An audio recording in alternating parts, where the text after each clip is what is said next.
Hello, welcome to you all. Let me start with question number 5 of exercise 8.1 of quadrilateral. तो देखते हैं question 5. Show that if the diagonals of the quadrilateral are equal and bisect each other at right angles, then it is a square. आपको square proof करना है इसमें, और given क्या है क्वाड्रिलेटरल में, इसके डायगोनल्स इक्वल हैं, बाइसेक्ट करते हैं राइट एंगल्स पर. तो डायगोनल्स इक्वल हैं, तो सपोज करिए A B C D is a quadrilateral. तो हमने क्या लिया है, A B C D is a quadrilateral in which diagonal A C equal है किसके, बी डी के. Diagonal A C equal to B D and diagonal equal हो गए, बाइसेक्ट करते हैं. तो बाइसेक्ट के लिए क्या लेना है, O A equal to O C and O B equal to O D. Okay, and right angle पर बाइसेक्ट करते हैं डायगोनल. तो राइट एंगल पर बाइसेक्ट करते हैं, तो ये एंगल 90 के दे रखे हैं, चारों एंगल कितने के हैं, 90 डिग्री के. इसको स्क्वायर प्रूफ करना है. स्क्वायर प्रूफ करने के लिए सबसे पहले हम इसको पैरेललोग्राम दिखाएंगे, क्योंकि अपोजिट साइड्स इक्वल और पैरेलल हो जाएंगे जिससे कि. तो इसके लिए हम पैरेललोग्राम प्रूफ करने के लिए हम कौन से ट्राइंगल्स लें, ए बी सी डी को पैरेललोग्राम प्रूफ करने के लिए हम कौन कौन से ट्राइंगल्स लेते हैं, उनको कॉन्ग्रुएंट प्रूफ करेंगे. तो कॉन्ग्रुएंसी से करते हैं इसको. कौन कौन से ट्राइंगल लेते हैं, in triangle A O B and triangle C O D. A O B and C O D देखते हैं इनमें क्या क्या इक्वल है. Triangle A O B and triangle C O D. तो ए ओ बी और सी ओ डी में हमारे पास क्या इक्वल है, ए ओ इक्वल है ओ ए इक्वल है ओ सी के, जो कि गिवन है ना. ए ओ और सी ओ इक्वल है, गिवन है. ए ओ इक्वल है सी ओ के, क्योंकि डायगोनल बाइसेक्ट करते हैं. यहाँ पर लिखा था ए ओ इक्वल है ओ सी के, तो वो हमने लिख दिया. ऐसे ही ओ बी इक्वल है ओ डी के, ये भी हमारे को पता है. ओ बी किसके इक्वल है, ओ डी के, ये भी हमने लिख दिया यहाँ पर. And vertically opposite angle equal है. जो क्रॉस पे बने एंगल होते हैं, ये क्रॉस बनना है. क्रॉस पे बने एंगल क्या होते हैं, वर्टिकली अपोजिट. तो ये वर्टिकली अपोजिट एंगल भी क्या है, इक्वल है. तो ए ओ बी इक्वल है किसके, सी ओ डी के. ए ओ बी इक्वल है सी ओ डी के. वर्टिकल अपोजिट एंगल इक्वल, तो किससे प्रूफ हो गया, दो साइड और उनके बीच वाला एंगल. तो यहाँ पर क्या आया है, पर्टिकुलर दो साइड और उनके बीच वाला एंगल. तो ऐसे ऐसे ये कॉन्ग्रुएंट प्रूफ हो गए हैं. सीपीसीटी से हम इनके साइड्स ले लेंगे, ए बी और डी सी. ए बी और डी सी इक्वल है, A B equal to D C by CPCT. तो अपोजिट साइड्स इक्वल आ गई. ओके, सीपीसीटी से हम एक चीज़ और लेते हैं. जब हमने इन्हें कॉन्ग्रुएंट प्रूफ किया है, इन दोनों ट्रायंगल को हमने कॉन्ग्रुएंट प्रूफ किया, तो सीपीसीटी से हम एक चीज़ और लेते हैं. इसका ए बी और ए सी, तो सी डी सी तो इक्वल ले ली, अल्टरनेट एंगल और ले लेते हैं equal. Angle A B O equal है एंगल सी डी ओ के. A B O C D O के इक्वल है, तो विच आर सीपीसीटी से लिख दिया, which are alternate interior angle. तो हमने alternate interior angle equal proof कर दिए, तो लाइन क्या हो जाएंगी, पैरेलल. ए बी पैरेलल हो जाएगी किसके, डी सी के. सो ए बी पैरेलल हो जाएगी डी सी के. अल्टरनेट एंगल इक्वल हो गए बाय सीपीसीटी, तो लाइन ए बी और डी सी क्या हो जाएंगी, पैरेलल हो जाएंगी. तो opposite side are equal and parallel, so it will be a parallelogram. AB equal DC and AB parallel DC. Opposite side are equal and parallel, so it will be a parallelogram. तो इसी तरह से D A और B C को भी दिखा सकते थे हम इक्वल और पैरेलल. तो ये पैरेललोग्राम आराम से प्रूफ हो सकता था. तो यहाँ पर लिख देंगे, however their alternate interior angle are equal, so lines are parallel. lines parallel हो गई हैं. ए बी पैरेलल है किसके, सी डी के. ए बी पैरेलल है सी डी के. तो from equation 1 and 2 we obtain A B C D is a parallelogram. 2 आपको पता ही है, A B parallel C D जो आ गया था. एंड 1 देख लेते हैं, 1 में क्या है, 1 में ए बी इक्वल है सी डी के, वही opposite sides are equal in parallel, so it will be a parallelogram. Parallelogram proof कर दिया. अब हम इसको स्क्वायर प्रूफ करने के लिए क्या करेंगे, स्क्वायर प्रूफ करने के लिए हमें चारों साइड्स इक्वल दिखानी है और ईच एंगल 90 का दिखाना है. तो सबसे पहले चारों साइड्स इक्वल दिखाने के लिए कौन से ट्रायंगल लिए जाते हैं, स्क्वायर बना लेते हैं. तो स्क्वायर है A B C D. Square है, डायगोनल बाइसेक्ट, मतलब डायगोनल भी दे रखे. हम कौन सा ट्रायंगल लेते हैं, A O D and C O D. अब हम ए ओ डी और सी ओ डी लेते हैं. ट्रायंगल ए ओ डी ये वाला, एंड ट्रायंगल COD ये वाला जिन पर डॉट्स लगाए हुए हैं। तो आपको ये दोनों ट्रायंगल कॉन्ग्रुएंट प्रूफ करने हैं।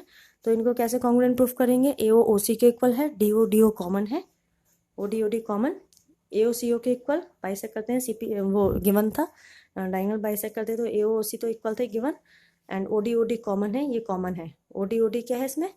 OD common, and AOD COD के इक्वल है, 90 डिग्री का एंगल बना रहे थे। क्वेश्चन में गिवन था AOD and COD, diagonal bisector right angle लिखा था, तो राइट एंगल मतलब AOD और COD 90 डिग्री दे रखे हैं, गिवन है। ये राइट एंगल ऑलरेडी गिवन है AOD एंड COD, तो लिख देंगे AOD equal to COD equal to 90 degree. तो हम इसमें किससे कर सकते हैं? हमने क्या लिया है, दो साइड्स ली और उनके बीच वाला एंगल आ रहा है 90 डिग्री, तो दो साइड से उनके बीच वाला एंगल SAS से ये ट्रायंगल कॉन्ग्रुएंट हो गए। बाय CPCT AD और DC इक्वल आ जाएंगी, AD equal to DC by CPCT। तो AD इक्वल टू DC हो गया बाय CPCT। तो AD और DC यदि इक्वल हो गए हैं,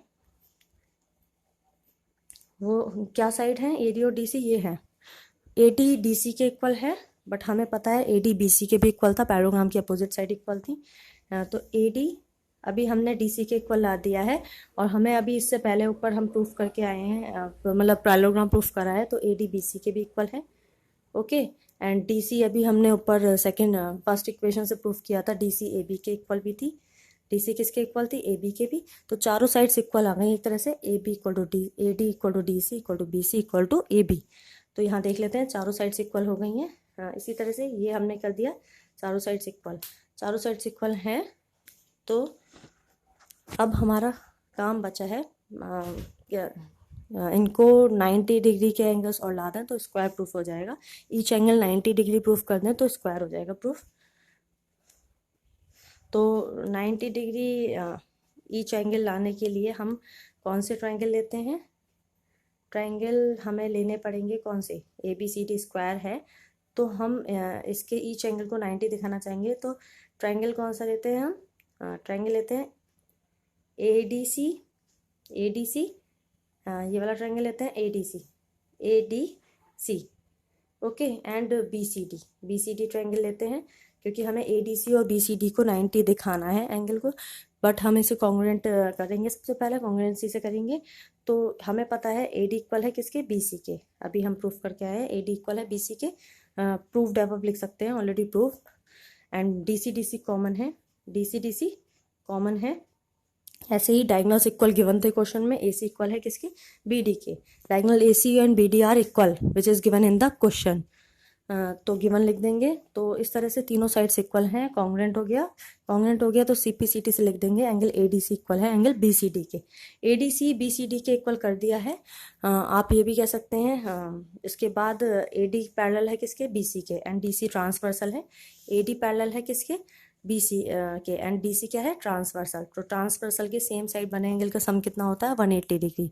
तो ADC plus BCD equal to 180 degree, ADC plus BCD equal to 180 degree. ADC को BCD लिखें या BCD को ADC लिखें, किसी को भी कुछ भी पुट कर सकते हैं ऊपर से, यहाँ से यूज़ कर लेंगे इस इक्वेशन का जो हमने प्रूफ ऊपर किया है। BCD की वैल्यू क्या रख सकते हैं यहाँ से? ADC। तो BCD की जगह हमने रख दिया ये ADC, BCD की जगह ADC रख दिया। 2ADC इक्वल टू 180 डिग्री, तो ADC equal to 180 upon 2, 90 degree आ गया एंगल। ADC 90 है और ADC BCD के इक्वल है। इस इक्वेशन से थर्ड नाम दे दीजिएगा।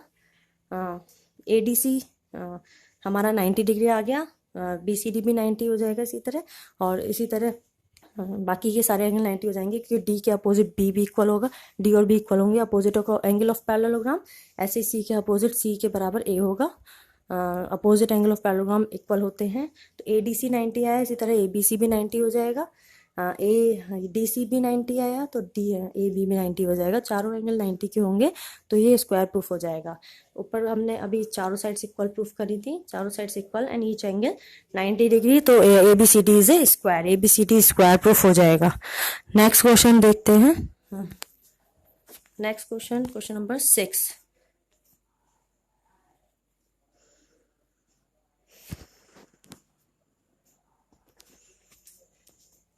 Question number 6, diagonal AC of a parallelogram ABCD bisect angle A, show that it bisect also C. It bisect angle C also, ये सी को भी बाइसेक्ट करेगा, डायगोनल ए को बाइसेक्ट करता है पैरेललोग्राम का, तो ये सी को भी करेगा। फर्स्ट पार्ट देखते हैं, फिर उसको सेकंड पार्ट में रोम्बस भी दिखाना है। तो सबसे पहले हम फर्स्ट पार्ट के लिए सी को बाइसेक्ट करता हुआ दिखाएंगे। तो अगर ये पैरेललोग्राम है तो अपोजिट साइड पैरेलल होती हैं, तो अल्टरनेट इंटीरियर एंगल इक्वल होते हैं। तो आप देख लीजिए ABCD से पैरेललोग्राम है, तो DAC BCA के इक्वल होगी। क्यों होगी? DAC एंगल DAC ये वाला है, एंगल DAC इक्वल होगा एंगल BCA के, which are alternate interior angle. क्यों? क्योंकि AD पैरेलल है किसके? AD पैरेलल है BC के, AD पैरेलल है DC के, BC के, AD BC के पैरेलल है, तो ये बनना है Z। तो Z पर बने एंगल क्या होते हैं? अल्टरनेट इंटीरियर एंगल, ये इक्वल होंगे। तो इसी तरह हमारा इक्वल हो जाएगा एंगल DAC, ये वाला DAC इक्वल हो जाएगा किसके? ये D यहाँ था, DAC इक्वल हो जाएगा BCA के, DAC BCA के इक्वल हो जाएगा अल्टरनेट इंटीरियर एंगल, क्योंकि अपोजिट साइड पैरेलल है। AD पैरेलल है किसके? यहाँ लिख सकते हैं AD पैरेलल है किसके? BC के, AD पैरेलल है BC के, तो DAC BCA के इक्वल हो जाएगा। ये अल्टरनेट इंटीरियर एंगल इक्वल होते हैं। इसी तरह से हम ये भी लिख सकते हैं BAC DCA के इक्वल हो जाएगा, ये वाला इधर वाला, ये कौन सा? BAC इक्वल हो जाएगा DCA के alternate interior angle. Opposite sides parallel है तो अल्टरनेट इंटीरियर एंगल इक्वल होंगे। अब हमें पता है it is also given diagonal AC bisect करता है किसको? एंगल A को बाइसेक्ट करता है, तो DAC BAC के इक्वल है। डायगोनल AC जो है वो बाइसेक्ट करता है A को बाइसेक्ट करता है, तो ये दोनों एंगल क्या है? इक्वल, DAC BAC के इक्वल है। तो लिख दिया हमने, इक्वेशन थर्ड डाल दी इसको, बाकी ऊपर दो इक्वेशन है ही ऑलरेडी। तो इक्वेशन 1, 2 एंड 3 से DAC BAC इक्वल है। DAC किसके इक्वल है? BAC के, तो DAC इक्वल है BAC के। लेफ्ट साइड इक्वल है, राइट साइड और इक्वल हो जाएंगी, तो BCA एंड DCA भी इक्वल हो जाएगा। इसमें देखिए left side equal DAC BAC के इक्वल है, तो फर्स्ट और सेकेंड में left side equal, right side equal हो जाएंगी, RHS इक्वल हो जाएंगी, BCA DCA के इक्वल हो जाएगा। तो अगर BCA DCA के इक्वल हो गया तो ये डायगोनल C को भी बाइसेक्ट करता हो, प्रूफ हो गया ये डायगोनल AC C को भी बाइसेक्ट करता है। ओके, या हम ऐसे भी लिख सकते हैं DAC किसके इक्वल है? BCA के, DAC BCA के इक्वल है, एंड DAC और BAC के भी इक्वल है। DAC किसके इक्वल है? BAC के भी इक्वल है, एंड BAC किसके इक्वल है? DCA के, BAC DCA के इक्वल है। तो चारों इक्वल है एक तरह से, है ना। तो हमें तो मेन वो C को दिखाना था, तो BCA और DCA इक्वल दिखाने थे, वो C को भी बाइसेक्ट करता है डायगोनल। तो नेक्स्ट पार्ट देखते हैं, रोम्बस प्रूफ करना है इसको। तो C को तो बाइसेक्ट कर दिया, इसको रोम्बस प्रूफ करने के लिए क्या करेंगे? From equation 4th we obtain, हमें साइड्स इक्वल दिखानी है चारों। इक्वेशन 4 में हमने क्या लाया था? DAC DCA के इक्वल था। फोर्थ इक्वेशन देख लीजिए, फोर्थ इक्वेशन में हमने क्या लिया था? DAC DCA के इक्वल है, DAC DCA के इक्वल है। इक्वेशन 4 से लाए थे हम। DAC अगर DCA के इक्वल है फोर्थ में, जिसमें हमने चारों इक्वल लिए थे, जिसको फोर्थ इक्वेशन नाम दिया है, चारों इक्वल लिए थे, तो DAC DCA के इक्वल है। तो यहाँ पर अपोजिट साइड्स इक्वल, DCA में अपोजिट साइड्स इक्वल, तो अपोजिट एंगल क्या हो जाएंगे? इक्वल हो जाएंगे। तो DA इक्वल हो जाएगी DC के, तो क्या हो जाएगी? DA इक्वल हो जाएगी DC के, और हमें पता है DA किसके इक्वल है? BC के इक्वल है पैरेललोग्राम के opposite side, and DC equal किसके है? AB के इक्वल है। तो चारों साइड्स इक्वल हो जाएंगी, तो ये रोम्बस प्रूफ हो जाएगा इस तरह से। तो इसको हम रोम्बस भी प्रूफ कर सकते हैं, क्योंकि हमने ये फोर्थ इक्वेशन से ये लिया है DAC DCA के इक्वल। DAC किसके इक्वल लिया है? DAC DCA के इक्वल लिया था। इक्वेशन 4 से हमने DAC DCA के इक्वल लिया है DAC DCA के इक्वल लिया है, अपोजिट एंगल है, अपोजिट एंगल इक्वल है DAC के, तो अपोजिट साइड से इक्वल हो जाएंगी। ये वाली इसके इक्वल हो जाएगी, बट ये इसके इक्वल भी थी और ये वाली इसके इक्वल भी थी, तो चारों साइड से इक्वल, तो ये रोम्बस प्रूफ हो जाएगा। नेक्स्ट क्वेश्चन देखते हैं, क्वेश्चन नंबर 7। रोम्बस गिवन है, इसका कन्वर्स क्वेश्चन है ये एक तरह से। इससे पहले क्वेश्चन में हमें रोम्बस प्रूफ करना था, रोम्बस प्रूफ करना था, यहाँ पर रोम्बस गिवन है।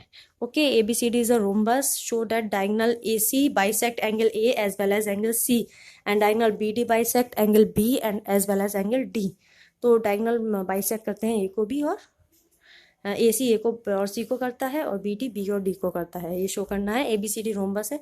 सबसे पहले हम A के लिए, AC के लिए देखते हैं, diagonal AC bisect angle A and angle C। BD के लिए फिर बाद में करेंगे।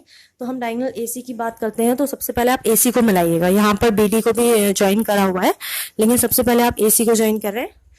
तो ABCD एक रोम्बस है, देख लीजिए। ABCD रोम्बस है जिसमें हमने AC डायगोनल बनाया है, जिसपे नाम दे दिए हैं एंगल के, 1 2 3 4 लिखे हुए हैं ऑलरेडी नाम।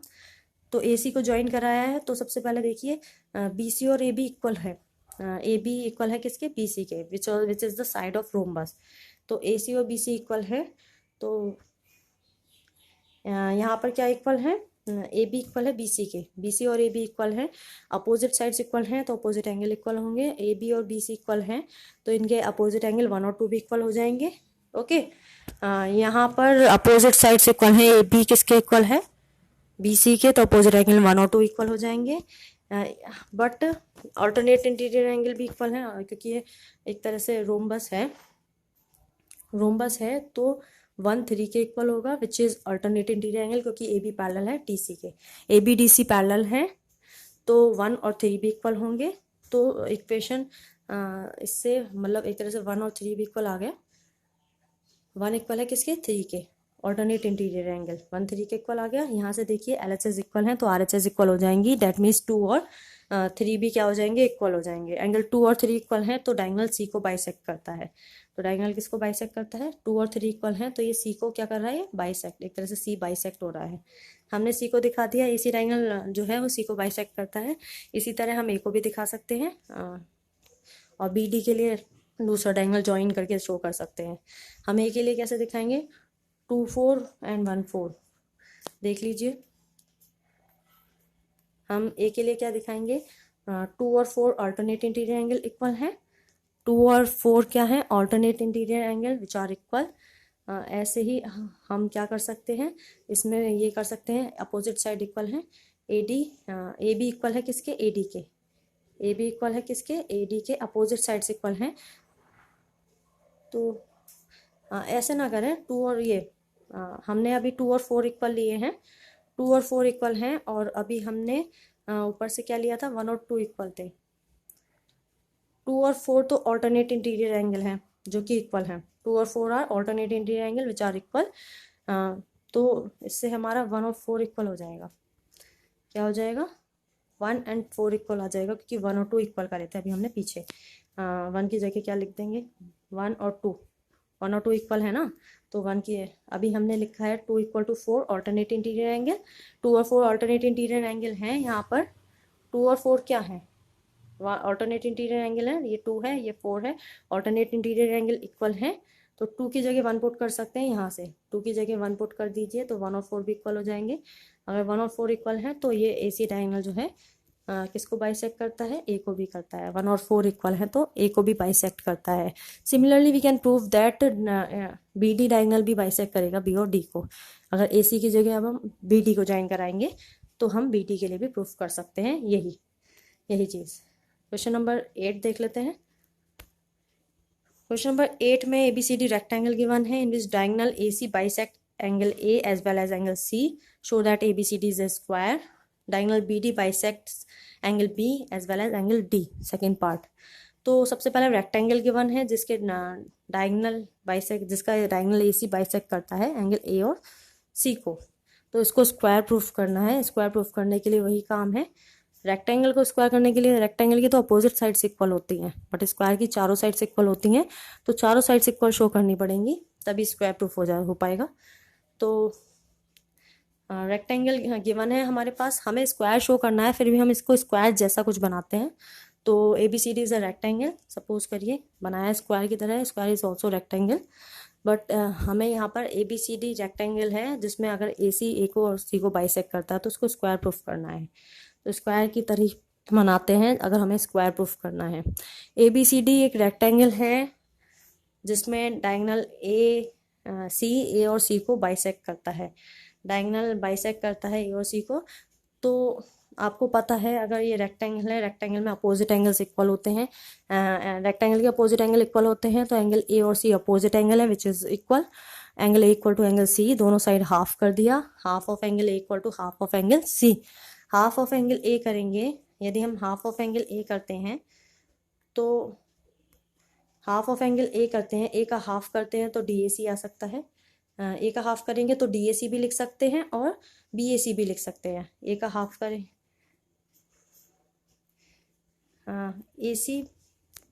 AC bisects angle A and C। AC जो है एंगल A और C को बाइसेक्ट करता है, क्वेश्चन में गिवन है। अगर AC एंगल A को बाइसेक्ट करता है तो एंगल A का हाफ करके A का हाफ जो होगा, मतलब AC बाइसेक्ट करता है, AC अगर बाइसेक्ट करता है तो इसको इक्वली डिवाइड कर रहा है, ये और ये इक्वल है, तो A का हाफ को लिख देंगे DAC, या BAC भी लिख सकते हैं, बट हम यहाँ DAC लिख रहे हैं। ऐसे ही C के हाफ को हमने क्या लिखा है, ये हाफ नहीं आएगा, C के हाफ को क्या लिखेंगे, C के हाफ को हम लिख रहे हैं क्या, DCA, C के हाफ को लिख रहे हैं हम DCA, यहाँ ये लिख देंगे DCA इसको। तो यहाँ पर C के हाफ को DCA और BCA दोनों लिख सकते थे, बट हम यहाँ DCA लिख रहे हैं, एक साइड वाले एंगल ले रहे हैं, AC के एक साइड वाले एंगल, जैसे हमने वहाँ पर DAC लिया, यहाँ पर DCA ले रहे हैं। तो DAC and DCA are opposite angle in triangle DAC। DAC triangle अगर देखें आप, इसमें ये और ये अपोजिट एंगल है, अगर अपोजिट एंगल DAC और DCA अपोजिट एंगल है, opposite angles are equal, then opposite sides are also equal, तो ये अपोजिट साइड्स इक्वल हो जाएंगी यहाँ पर। तो क्या इक्वल हो जाएगी, हाँ CD इक्वल हो जाएगी DA के, CD और DA इक्वल हो जाएंगी, opposite angle equal, then opposite sides equal हो जाएंगी, तो CD इक्वल हो जाएगी DA के। ओके, हमने अपोजिट साइड इक्वल कर दी, तो अपोजिट साइड नहीं, CD और DA एक तरह से अगर ABCD देखें उसमें एडजेसेंट साइड है, हमने CD और DA इक्वल प्रूफ करी है, CD और DA इक्वल प्रूफ करी है क्योंकि अपोजिट एंगल से इक्वल प्रूफ करे थे, अपोजिट एंगल इक्वल प्रूफ करे थे, तो CD और DA इक्वल आ गई। CD किसके इक्वल आ गई, DA के। अब आपको पता है CD किसके अपोजिट है, CD AB के इक्वल भी है, CD किसके इक्वल है, AB के इक्वल है, एंड DA किसके इक्वल है, DA BC के इक्वल है। तो ये चारों इक्वल आ जाएंगी एक तरह से, CD AB के इक्वल एंड DA BC के इक्वल, तो CD equal to DA equal to AB equal to BC, चारों साइड्स इक्वल हो गई, all four sides are equal. तो हमारा काम थोड़ा इजी हो गया, हमने चारों साइड्स इक्वल दिखा दी हैं। 90 का एंगल ऑलरेडी है क्योंकि ये रेक्टेंगल है, ईच एंगल 90 है क्योंकि रेक्टेंगल है, रेक्टेंगल का ईच एंगल 90 होता है। हमने चारों साइड्स इक्वल दिखा के एक तरह से इसको स्क्वायर प्रूफ कर दिया है, स्क्वायर हमारा प्रूफ हो गया, चारों साइड्स इक्वल होने से ये हमारा स्क्वायर प्रूफ हो गया है। तो स्क्वायर प्रूफ हो गया। Second part, diagonal BD bisect angle B and as well as angle D। Diagonal BD जो है B और D को बाइसेक्ट करता है, AC तो A और C को बाइसेक्ट करता ही था, तो हमें डायगोनल दिखाना है यहाँ पर डायगोनल BD के लिए। डायगोनल BD के लिए शो करना है हमें कि डायगोनल BD बाइसेक्ट करेगा B और D को भी। तो हम सबसे पहले डायगोनल ही ज्वाइन कराते हैं, यहाँ पर डायगोनल बना लेते हैं। ABCD अगर ये स्क्वायर प्रूफ हो चुका है तो यहाँ पर डायगोनल BD को ज्वाइन कराते हैं। डायगोनल BD ज्वाइन करा लिया हमने, तो यहाँ पर स्क्वायर की साइड सारी साइड्स इक्वल होती हैं, तो BC इक्वल होगी DC के, BC और DC इक्वल होंगे विच इज़ द साइड और which are the sides of square, sides of square are equal to each other, तो BC इक्वल टू DC। इसी तरह से एंगल अपोजिट इक्वल हो जाएंगे, एंगल ये वाला इक्वल हो जाएगा, CD भी इक्वल हो जाएगा CBD के, अपोजिट एंगल इक्वल हो जाएंगे।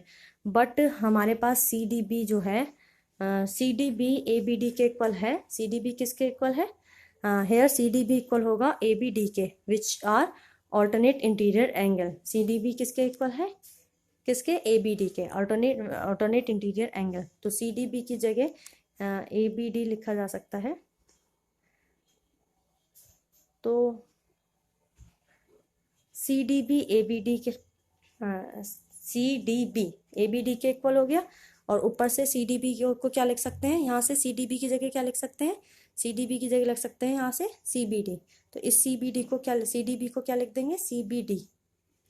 सी डी बी की जगह हम ऊपर से पुट कर देते हैं सी बी डी, यहाँ से सी बी डी को लिख देते हैं सी बी डी, और equal to A B D, equal to A B D है ये ऑलरेडी, सी बी डी और ए बी डी इक्वल आ गए हैं।